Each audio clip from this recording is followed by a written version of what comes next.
Hoy pusa, o paano ka ngayon makababa dyan? Akyat-akyat ka. O, ano ngayon? Hindi ka na makababa na naman dyan. Dati yung isang makulit na pusa. Ngayon, ikaw naman ang pumalit. Ay, nalaglag. Nilaglag mo yung sarili mo para ka lang makababa. Ayun, ayun, tapos umakit ka pa sa kabila. Loko ka na eh.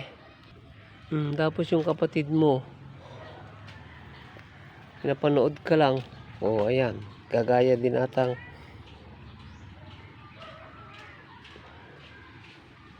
Makukulit tong mga bagong pusa ko namang ito.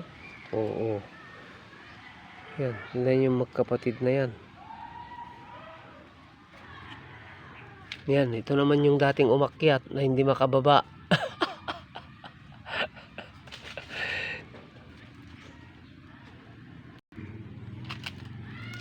Yan, kulit oh.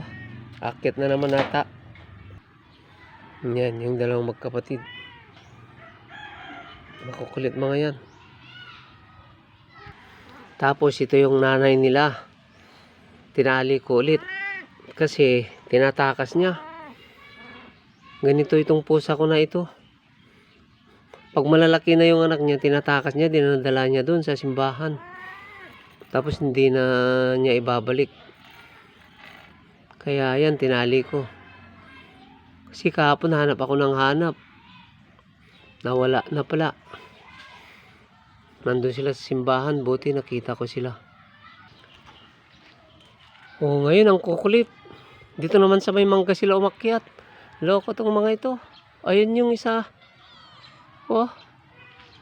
Loko yung dalawa na ito. Makukulit talaga sila. Oh. Ayun na sila. Ito pa lang yung mga pusa kung mga malilikot. Kung saan-saan sila umaakyat oh. Grabe.